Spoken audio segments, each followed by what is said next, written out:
আমরা কোনো আদুবাই দাদুবাই শিক্ষা প্রতিষ্ঠানে গিয়ে আমাদের সন্তানদের উপর সরিগুলা আমরা এটা দেখতে চাই না। এ বাংলাদেশ আমরা চাই না। আমরা পরিবর্তনের বাংলাদেশ চাই। বিড়ালের মতো বাঁচতে চাই না, সিংহের মতো প্রয়োজনে 1 সেকেন্ড আয়ু চাই আল্লাহ তাআলার কাছে। এটা কোন বাংলাদেশ? এই বাংলাদেশকে আপনারা চেয়েছিলেন?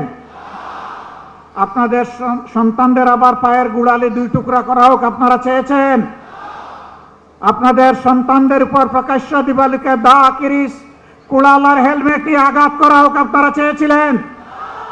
এই বাংলাদেশকে আমরা ধিক্কার জানাই। এ বাংলাদেশ আমরা চাই না। আমরা পরিবর্তনের বাংলাদেশ চাই, যেই বাংলাদেশে শিশু যখন ঘর থেকে বের হবে, কিশোর যখন বের হবে, যুবক যুবতীরা বের হবে, আমার মা বোনেরা বের হবে, তখন কারো বুক দরু দরু করে কাঁপবে না। তারা নিরাপত্তার সাথে বের হবে, কাজ শেষ করে আবার নিরাপত্তার সাথে করে বসবে। আমরা ওই বাংলাদেশ চাই। আমরা শিক্ষা প্রতিষ্ঠানে আমাদের সন্তানদের হাতে দা, কিরিস, কুড়াল দেখতে চাই না। আমরা খাতা এবং কলম দেখতে চাই। আমরা কোনো আদুবাই দাদুবাই শিক্ষা প্রতিষ্ঠানে গিয়ে আমাদের সন্তানদের উপর সরিগুলা আমরা এটা দেখতে চাই না। এই সংস্কৃতি বন্ধ করতে হবে। যদি বন্ধ না করেন, মনে রাখবেন জুলাই শুধু 24 সালে ছিল না, জুলাই প্রত্যেক বৎসরে আছে। সে জুলাই আবার ফিরে আসবে ইনশাআল্লাহ, এবং তখন ফাইনালি ফেসিবাদের কবর রচনা হবে।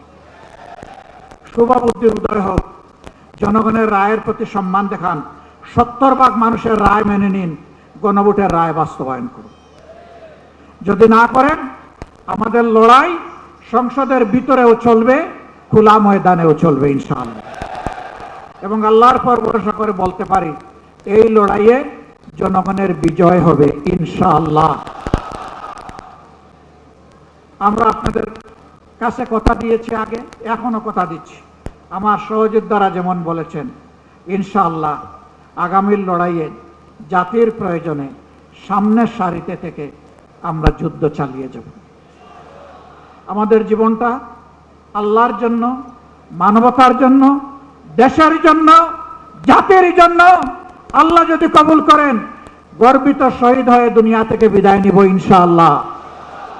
গতকালকে এই জায়গায় আরেকটা সমাবেশ ছিল, পরিষ্কার বলেছি, সিগালের মতো 100-1000 বছর বাঁচতে চাই না, বিড়ালের মতো বাঁচতে চাই না, সিংহের মতো প্রয়োজনে 1 সেকেন্ড আয়ু চাই আল্লাহ তাআলার কাছে।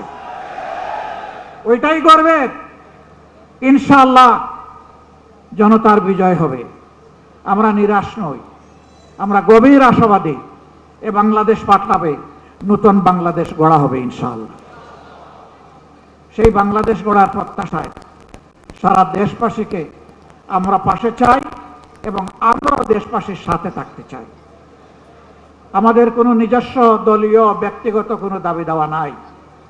আমাদের সমস্ত দাবি দেওয়া দেশবাসীর অধিকার আদায়ের জন্য। এ লড়াই চলবে ইনশাআল্লাহ। লড়ে যাব ইনশাআল্লাহ, আল্লাহ সাহায্য পাবো ইনশাআল্লাহ, আমাদের বিজয় হবে। আল্লাহ হাফিজ। বাংলাদেশ জিন্দাবাদ।